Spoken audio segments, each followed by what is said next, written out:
né, que nós estamos falando hoje aqui no Brasil, nós continuamos subindo. Hoje, na Inglaterra, morre menos gente em acidente de trânsito que morria na década de 60, com uma população muito maior e muito mais automóvel, muito mais, né? Então, nós estamos muito atrasados. A Europa reagiu, e vamos pegar o caso lá da Espanha, da França. Na França foi criada a taxa de transporte, o Versement Transport, né? Foi na década de 80. Né? Na França, criaram o abono, né? Aumentaram a participação dos impostos, né, no financiamento do sistema, criaram o abono. Quem tem até 20 anos não paga, acima de 65 anos não paga, e quem paga não paga o que custa. Né? Então você está subsidiando, mas você está subsidiando o quê? Instituições públicas controladoras, até quando a produção é privada. A França, Paris, tem a RATP, a empresa pública, mas todas as outras cidades da França, os sistemas são privados. O operador é privado, não é o gestor é público. Quem compra o transporte, eu vou te pagar o quê? Eu vou te pagar o que eu estou te comprando. Eu estou te comprando tantos veículos, produzindo tantos quilômetros. Né? O problema de quantos passageiros estão transportando, etc., é um problema meu. Eu vou atender e vou atender no nível de conforto. Então, isso aconteceu em Madrid. Madrid tinha em 1985, 70 quilômetros de metrô, mais ou menos, que está ali em São Paulo deve estar hoje com 75, tinha mais ou menos isso em 1990, quando começou o primeiro plano, em 85 foi criado, né, esse abono, foi criado o consórcio de Madrid, a associação de toda a vizinhança, né, não é só o sistema de coisas, e começaram a programar os investimentos. A partir de 1991, planos de 4 em 4 anos, né, e passaram a investir. Hoje, Madrid está com 220 quilômetros de metrô. 220. Tinha o que tem em São Paulo hoje. Mas investindo e fazendo com boa qualidade, com preços menores, porque é uma coisa programada. Você tem um projeto, o projeto é público. Né? Os nossos projetos hoje, nem projeto não estão fazendo mais. A engenharia nacional está desmantelada. Né? Quem faz projeto são as próprias empreiteiras. As próprias empreiteiras. Aquele consórcio lá em São Paulo que desabou lá em Estação Pinheiro, etc. Coisas todas feitas a toque de caixa e pura empreiteira. As PPPs viciadas, porque já é viciada. Como vai ser feito aqui em Belo Horizonte? Um negócio assim absurdo. Estão fazendo, vai lançar a linha Pampulha, né, Savassi, que não vai ser Pampulha Savassi, vai ser Lagoinha Savassi, uma linha subterrânea sem comunicação com a linha que existe, que é uma linha de superfície. Né? Então vão fazer isso por quê? Porque é Andrade Gutierrez, vai fazer o ramal Barreiro Calafate porque é Mendes Júnior, tudo canalizado, projetos mal feitos, né? Porque não tem gestão pública. Então, gestão pública é o ponto inicial. Como Madrid reforçou a questão nacional que já existia, já era público, o sistema já era subsidiado, aumentaram a dose e aumentaram o desenho, né, da gestão. Então, a primeira coisa tem que estar associada a qualquer esquema de financiamento, né, condicionante à gestão pública. Né? Não é possível você subsidiar o sistema como de Belo Horizonte. Não, o empresário hoje recebe tal, vai receber, né, tanto por passageiro transportado ou por viagens realizadas, como é que vai ser? Né? Não vamos esquecer que o sistema que foi criado aqui em São Paulo, chamado depois de municipalização, né, o Nerudino fez, quando nós criamos o sistema, nós estávamos exatamente desassociando essa lógica de concessão que você transfere como se fosse economia de mercado. O cara é concessionário, cada um tem lá o seu pedaço, o seu mercado, ele é monopolista naquele mercado, né, você entrega lá, e ele é remunerado por aquela tarifa. Então, uma vez estabelecido pelo poder público, né, se ele reduzir os custos ou fazer menos viagens, trabalhar com mais lotação, está melhorando o lucro dele. Né? A reação que nós tivemos agora, né, foi feita aí toda essa oposição aos reajustes de tarifa. Isso acarretou prejuízo para os empresários? Claro que não. Na mesma hora, todo mundo se ajusta lá, reduz o número de viagem.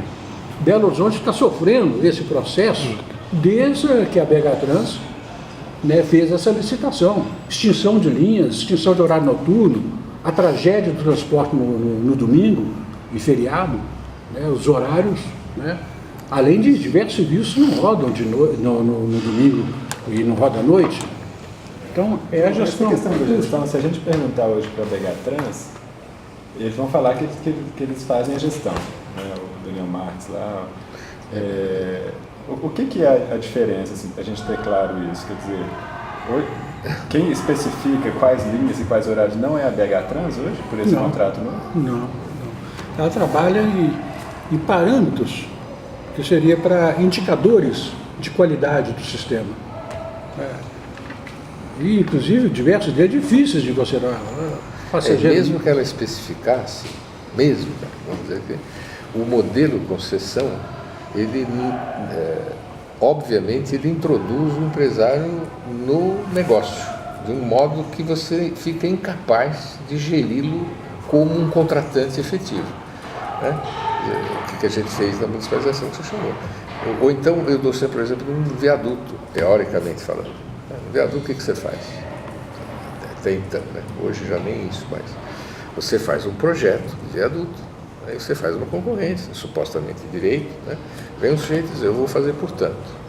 Aí ele vai lá e faz, você controla para ver se ele está fazendo de acordo com o seu projeto, você paga e tchau. Tchau.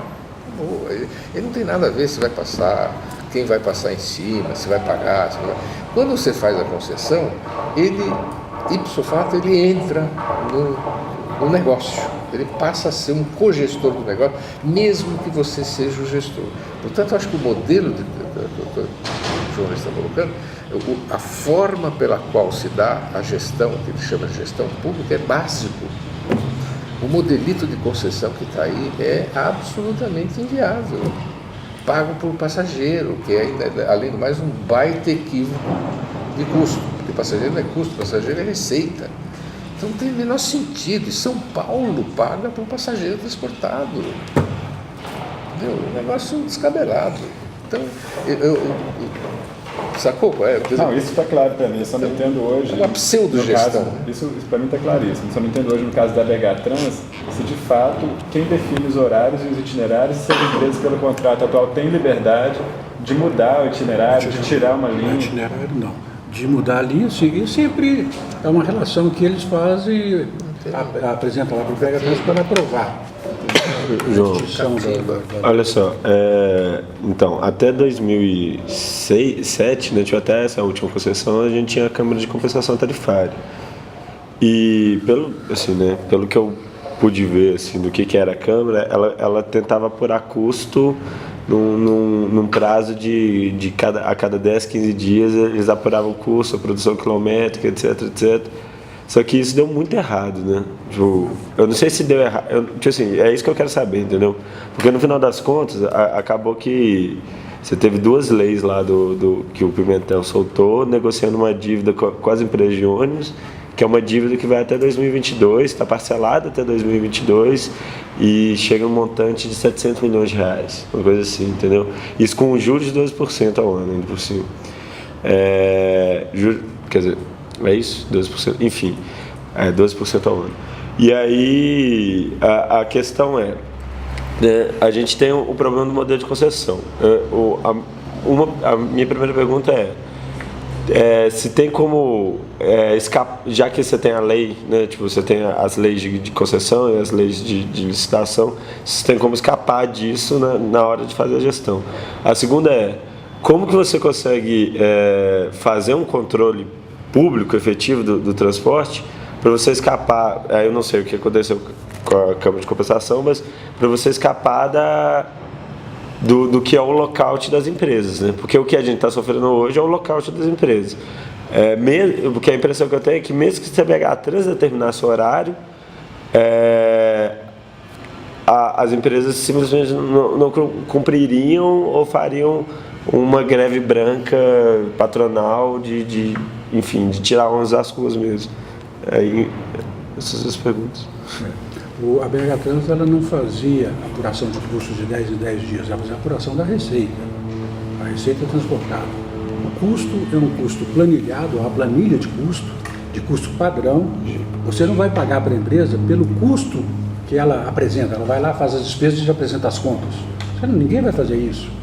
Como você não faz isso quando você faz uma concorrência de um viaduto, você fez lá todo o projeto, está lá totalmente especificado, o que tem que ser, fundação, etc. Está lá os custos, tem uma planilha e tal, faz a concorrência, ele ganhou, apresentou lá aquele preço, ele vai fazer, é problema dele. Se ele vai gastar mais ou vai gastar menos, desde que ele entregue aquilo que foi especificado, né, com a especificação técnica e tal, se ele entregue exatamente aquilo que eu estou comprando, né, é lucro dele ou prejuízo dele, ele que seja eficiência. O transporte é a mesma coisa. Eu tenho os padrões, os coeficientes técnicos de consumo, né, fator de uso de motorista, cobrador, tem todos os elementos. Então, é uma planilha de custo padrão, que ele pode ser mais eficiente. Então, um pneu, ele consegue rodar 150 mil quilômetros com 2 recalchustagens, né? Então, eu pago tanto. Se ele conseguir mais, melhor. Se ele conseguir menos, o problema é dele, que vai depender muito da gestão dele, né? Se ele mantém, faz algum sistema de fiscalização, de calibragem e tudo mais. Então é isso. A planilha é uma planilha de custo padrão, médio de eficiência, nem é aquela Brastemp, não, é um custo médio. É GPOT, né, que você está falando. Que ele pode ser mais eficiente do que aqueles indicadores, ou menos. Então essa é a questão. E você vai fazer, vai remunerar pelo transporte que você especificou e realizou. Então, nós fazemos a programação do quadro de horário, o itinerário mede tanto, você vai fazer tantas viagens nos horários, não adianta você fazer mais viagem fora de pico e fazer menos viagem no pico, isso não nos atende. Então você tem um quadro de horário, né, dando a sua especificação, essa desigualdade, né, na distribuição da demanda ao longo do dia traz problemas de ineficiência, mas que estão implícitos na planilha. Ele vai ter uma frota maior do que ele precisaria fora de pico, uma frota ociosa. Frota ociosa é motorista ocioso e cobrador ocioso, não tem jeito, a jornada de trabalho é aquela, né? Então, com essas características, cada linha tem a sua realidade, que tem uma performance diferente de demanda, uma característica diferente, dependendo da área de atuação na cidade, a extensão, né, o número de passageiros gratuitos, tudo isso leva. Então, cada linha tem uma tarifa de remuneração diferente. Cada linha tem uma tarifa de remuneração diferente. Exatamente. Né? A Câmara de Compensação faz isso, por isso que chama Câmara de Compensação. Porque você pega todos os custos e as tarifas estão uniformizadas. Quando a Metrobel implantou esse sistema, nós tínhamos em Belo Horizonte 100 e tantas tarifas. Não é? Então, reduzimos lá para 8 grupos tarifários e tal, e foi reduzindo. E isso é política tarifária, você vai estabelecer uma política tarifária, né, que pode ser uma tarifa única, pode ter algum tipo de coisa.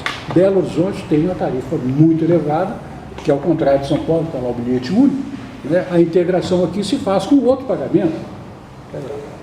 Você pagou no primeiro, no segundo, 50%. E no MOVE agora tem denúncias de que algumas coisas não estão se fazendo integração. Então o aumento de 7,5% foi 7,5% para quem continua tendo, né, a mesma integração que tinha antes. Agora, quem está no MOVE, o cara vem de Céu Azul, né, chega na estação Pampulha, passa para o MOVE, desce lá, aí tem que pegar o outro ônibus. Tem diversas linhas que não estão fazendo a integração. Então o aumento é de 45%. 45% para quem não está. E com uma tarifa absurda. Quer dizer, a tarifa em Belo Horizonte, para quem faz esse deslocamento aí, né, está chegando a R$5. Municipal, não é? Municipal, quer dizer, isso nem em São Paulo, que é muito maior, não existe. A tarifa de São Paulo deve estar em R$3,50. R$3. R$3 aqui, R$2,85 é o deslocamento. R$2,80 é o deslocamento singelo, né? Mas o que aconteceu com a Câmara de Compensação? A Câmara de Compensação tem diversas coisas. Eu, para toda a versão de coisa, que eu sou responsável pelo déficit da Câmara de Compensação, que teria chegado a 400 mil. Quando eu deixei a gestão do transporte público, a diretoria do transporte público, nós tínhamos tido um déficit de 8 milhões causado pelo sistema metropolitano, que foi em véspera de eleição, né, e o governo nós fazíamos subsídio metropolitano. Nós subsidiávamos o sistema do DR, né, e o sistema do DR distribuíram linhas de ônibus, né, para eleger prefeitos, distribuíram diversos, criaram linhas deficitárias que entravam na nossa Câmara, nós subsidiando, então nós tivemos um déficit de 8, né? Quando, se não fosse o que nós transferimos, não teríamos tido um superávit, transferimos 12 milhões e tal. Mas nessa proporção, quando eu deixei a Câmara, né? E ainda o Eduardo Azeredo já falou que o prefeito Zé de Castro tinha, né, feito um aumento abusivo, um aumento que tinha sido necessário para reequilibrar o sistema. Isso em 1997, foi quando eu saí do sistema. A partir daí, o que aconteceu? Primeiro, nós já estávamos vivendo a queda de demanda.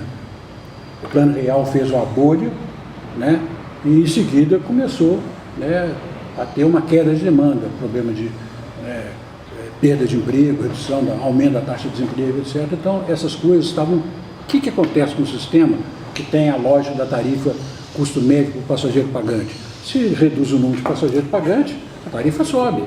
Então, você começa a ter uma pressão. O que o gestor tem que fazer?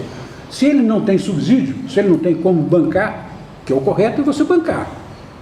Você patrocinar o sistema. Se você não tem, você tem que ajustar para baixo. Você tem que reduzir. Então, você olha lá, a linha que está batendo o banco, né, tal, vai indo, né, no serviço. Tem um prejuízo para a população? Mas é um prejuízo que você vai fazendo de maneira localizada e organizada. Então você administra, é um negócio difícil, mas que você tem que fazer. E nunca o contrário. O que é o contrário? Se eu estou perdendo passageiro, como é que eu estou autorizando as empresas a ampliar a frota? E a BH Trans seguiu fazendo, pressionada pelas empresas, etc. O que é, num sistema que você paga pela frota especificada, pela quilometragem, o que significa aumentar a frota? O empresário está lá, eu tenho 10 ônibus, nessa linha eu quero colocar 11, a população está querendo, então eu quero 11. Você está aumentando o contrato dele em 10%. Ele está aumentando, você está sendo remunerado em 10%. Então ele quer. Por quê? Porque ele vai ser pago por isso, independente de coisa. Ele vai ser pago, o contrato dele está aumentando. Então você é pressionado. Uma coisa é ser pressionado, a outra coisa é ceder a pressão. Você não pode ceder, ainda que o empresário venha até com a associação do bairro, tal, melhoria. Infelizmente, se você não tem como bancar, por quê? Porque quem é que vai pagar isso? Os usuários. Você vai ter um impacto na tarifa. Então você tem que administrar assim. Então esse foi o primeiro efeito. O primeiro não, o segundo, né? Porque o primeiro já era a redução da demanda, do número de passageiros pós-leal. O segundo foi esse. O terceiro veio em 2001, com a política do Fernando Henrique, preparando a privatização da Petrobras, né? Eliminou o subsídio cruzado. O diesel era 40% do preço da gasolina, passou para 80% do preço da gasolina. O diesel representava nas planilhas de custo em torno de 9% do custo, passou a representar mais de 20%. Mais de 20%, depende da cidade, das características do sistema, mais de 20%. Então, esse é um negócio brutal no sistema. E a outra de gestão, né? Porque o pessoal pressiona, os empresários pressionam o tempo todo com relação aos diversos coeficientes. E você tem que administrar isso de uma maneira correta. Você não pode levar a empresa para o prejuízo, porque isso vai se voltar contra o próprio sistema, mas também não pode fazer gracinha com o dinheiro dos outros. Então você tem que dizer, não é uma administração tranquila, mas é uma administração que você faz, né? E aí, de repente, foi lá falando, né? Existe déficit de 400 milhões? Isso não pode existir, né? Empresário não é besta, ninguém faz isso. Então isso é déficit nominal, né? Porque de alguma forma eles reduziram. O que eles reduziram? Viagem. A BH Trans tinha governabilidade até 2007, porque é ela que especificava. Ela que especificava, você vai trabalhar com 20 ônibus nessa linha, vai fazer tantas viagens, o quadro horário é esse, nesses horários tal. Na hora que eu especifico isso, eu estou especificando a tripulação, quantos motoristas vai ter, porque a jornada é de tantas horas, eu tenho lá um quadro de coisa que eu determino a característica da linha, qual é o fator de utilização de motorista e de cobrador, que é o custo principal. O custo principal do transporte é a mão de obra, né? Motorista, cobrador e o pessoal de garagem, de escritório. Esse é o custo principal, né? Agora, quando a empresa está pressionada nos custos, ela já faz isso no geral, mas faz de uma maneira mais exacerbada em momentos difíceis. Ela pisa em cima do pessoal. O que é pisar em cima do pessoal? Nós pagamos para ele ter lá 2,4 motoristas por ônibus. Ela não tem 2,4, ela não tem, como é que ela opera? é que o motorista está fazendo a jornada e está fazendo hora extra por fora. Fazendo hora extra por fora. Né? E faz hora extra por fora, aceita fazer, se vicia nisso, porque é aquele dinheirinho que ele passa a contar, né? E o sistema está contabilizando. Eu estou pagando para ele ter 2,4 motoristas e não tem 2,4, ele tem 2,8, 2,9. Né? Então vai pisando em cima do pessoal. Então, são as formas de convivência que ele faz. Então o déficit, ele acontece se manifesta sobre diversas coisas. Você vai sentir que está realmente existindo um déficit, se a frota está começando a ser degradada, né? Se ela está degradando, é uma coisa que se volta contra a própria empresa. Que você não banca, né, coisa, você está bancando uma performance. Ela não tem como ter aquela performance se os ônibus estão ficando cada vez mais sucateados. Né? Agora, então, esse déficit 400 não teria existido, né, dessa forma. Mas, de qualquer maneira, o correto é um sistema concebido dessa forma. O sistema tem que ser pago pela sociedade, tem que ter subsídio, ele tem que ser subsidiado. Né? Então, ao não ser subsidiado, você passa a ter esse tipo de relação. Mas a BH Trans deixou de fazer essa programação do transporte. Né? E isso é fundamental. Se eu vou subsidiar, se eu vou pagar o quê? Eu não vou pagar o número de passageiros transportados. Eu vou ofertar os lugares necessários para transportar esses passageiros de maneira confortável. E se os passageiros vão ser transportados, se eles pagam ou não pagam, não é problema dele, operador. O problema dele é produzir aquilo que eu estou comprando. Eu estou comprando tantos quilômetros, né, a produção quilométrica de tanto, produzido com tantos ônibus e ônibus com tais características. Que é uma das coisas que eles falam lá, que eu fui responsável, que eu fui responsável porque eles pegaram uma coisa, que era a especificação do ônibus. Nós estávamos especificando, tornamos obrigatório em Belo Horizonte, ônibus de piso baixo, transmissão automática, suspensão a ar. Motor dianteiro, nem pensar. Isso foi a primeira coisa que nós fizemos de proibir, foi motor dianteiro. O que é motor dianteiro? Porque motor dianteiro é chassi de caminhão. Aí você corta fora. Pelo menos o ônibus padrão, que já não é nenhum Brastemp, mas o ônibus padrão, que foi uma padronização feita pelo governo na década de 80, 1979, foi feito um ônibus padrão. Né? Então, o ônibus padrão é um ônibus urbano ou rodoviário, mas é um equipamento produzido para transportar pessoas. Né? Então, não é o chassi de caminhão encarroçado.